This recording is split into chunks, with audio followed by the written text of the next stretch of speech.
کہتے ہیں جی کہ ایک آدمی انڈیا سے آ رہا تھا روزے سے، اب ہوائی جہاز چونکہ سعودی عرب کی طرف چل رہا ہے تو لازمی بات ہے کہ افطار میں دیر تو نہیں ہوگی، جلدی ہوگی، یا تو الٹا جا رہا ہوگا، وہ تو الٹا ادھر آ رہا ہے مغرب کی طرف۔ بہرحال جب تک سورج غروب نہ ہو افطار نہیں کر سکتا۔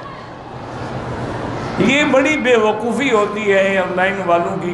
میں ایک دفعہ خود جہاز میں بیٹھا ہوا تھا، جہاز نے کراچی سے اڑنا تھا، جہاز اڑا تقریباً کوئی آدھے پونے گھنٹے کے بعد انہوں نے اعلان کر دیا کہ جی کراچی میں افطار کا وقت ہو گیا ہے، لہذا ہم کھانا چلا رہے ہیں، روزے والے افطار کر رہے ہیں۔ میں نے کہا جاہرو، سامنے تو سورج کھڑا ہے،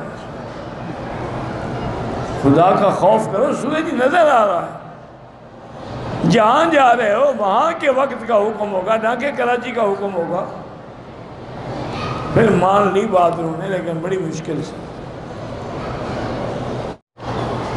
اگر ایک بچہ قرآن پڑھاتا ہے رمضان میں تراویح میں، تراویح کے بعد لوگ اس کو ہدیہ دیتے ہیں تو وہ کوئی حرج نہیں، پہلے پیسے طے نہ کریں، بعد میں آپ چاہے داخ دے دیں۔ نہیں کرتا، میں نے کئی لوگوں کو دیکھا تراویح کھڑی ہے، نماز ہو رہی، وہ سو رہے ہیں۔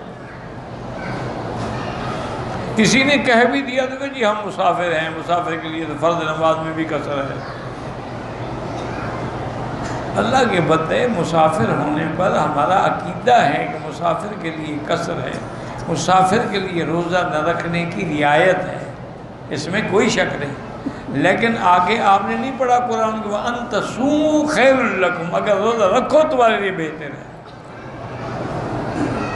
یعنی سفر میں روزہ نہ رکھنے کی اجازت ہے، یہ نہیں حکم ہے کہ بالکل نہیں رکھنا، لیکن حکم آگے یہی ہے کہ اگر رکھو تو تمہارے لیے بہتر ہے، کیونکہ پھر رمضان تو نہیں ملے گا نا، قضا کرو گے تو کسی دوسرے مہینے میں کرو گے، رمضان کے برکات و ثمرات تو نہیں ملیں گے۔ تو اسی طریقے سے الحمدللہ ثم الحمدللہ۔ اور پھر تھوڑا سا اگر آپ ذہن پہ زور دیں، سفر تو میرے مدنی کا تھا کہ اونٹنیوں پہ سفر ہوتا تھا، گھوڑوں پہ سفر ہوتا تھا، یعنی 8 دن کے بعد حضور مدینہ پاک سے مکہ پہنچتے تھے، آپ تو 3 گھنٹے میں پہنچ جاتے ہیں۔ اور تپتی ہوا صحرا، ریت ہے، لو چل رہی ہے، نہ درخت ہے، نہ کوئی منزل ہے، نہ ٹھکانہ ہے، اسی میں سفر ہو رہا ہے، اور کپڑے ایسے لٹکا دیے تو بس وہ ایک قسم کا چھت بن گئے۔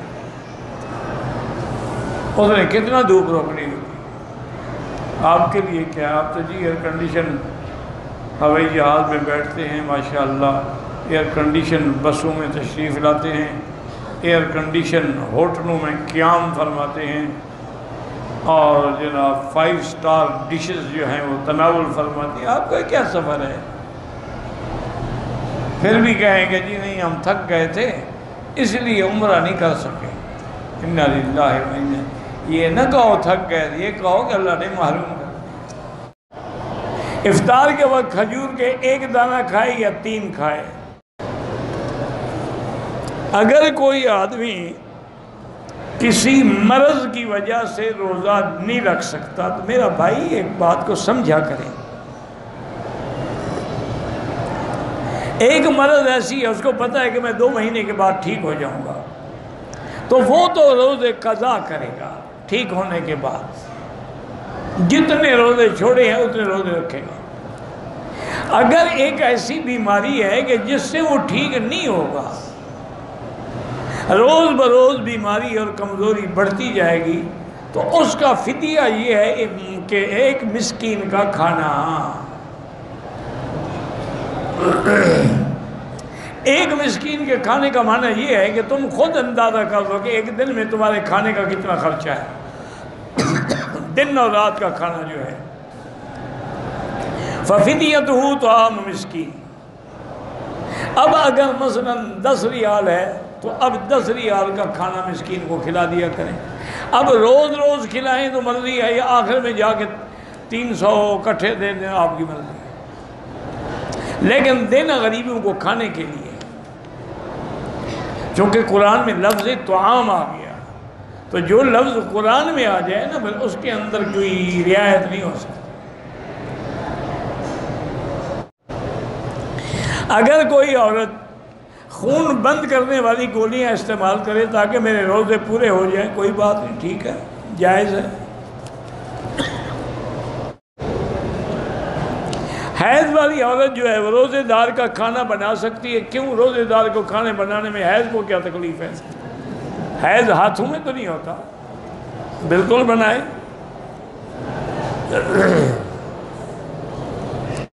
حاملہ عورت کے لیے اگر روزہ نقصان دیتا ہے تو نہ رکھے، بعد میں قضا کرے۔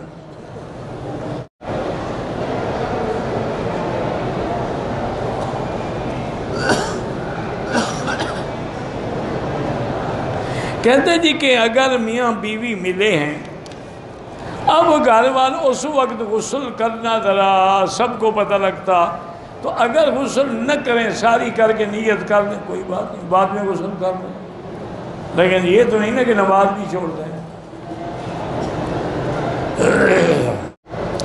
کہتی جی کہ میں امریکہ سویڈن میں رہتی ہوں، میرا 1 سال کا بچہ ہے، اسے میں نے دودھ بھی پلاتی ہوں، ہمارے پاس روزہ جو ہے 22 گھنٹے کا ہوتا ہے، روزہ رکھ سکتی ہوں؟ دیکھیں، اگر آپ کو روزہ رکھنے میں بچے کا دودھ کم ہو جاتا ہے پھر تو آپ اس کو بعد میں قضا کر سکتی ہیں، لیکن وہ ٹھنڈا ملک ہے، وہاں تو پتہ نہیں لگتا 22 گھنٹے گزرنے کا۔ تکلیف تو وہاں ہوتی ہے جہاں گرمی ہو، ٹھنڈے ملکوں میں تو بھوک تو لگتی ہے، پیاس تو لگتی ہی نہیں ہے۔ تو اس لیے ہمت یہی کریں کہ روزے رکھیں آپ، اللہ بچے کا دودھ بھی انشاءاللہ پورا کر دیں گے۔ اور پھر یہ ہے کہ اگر آدمی رکھنا چاہے نا جی، تو بچے کم از کم 8-8 10-10 گھنٹے سوتے ہیں،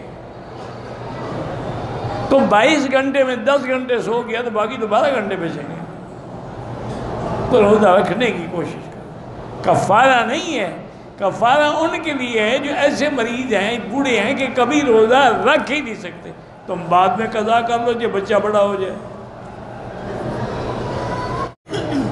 حیض والی اور دودھ پلانا، حیض والی عورت روزہ رکھ ہی نہیں سکتی، اس نے تو قضا کرنا ہے۔ دودھ پلانے والی عورت اگر اس کے بچے کو نقصان ہوتا وہ بعد میں قضا کرے۔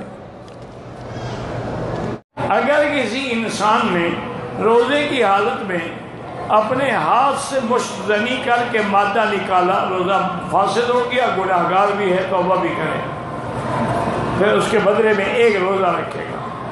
کفارہ اس لیے نہیں ہے کہ اس نے جماع تو نہیں کیا نا بیوی سے،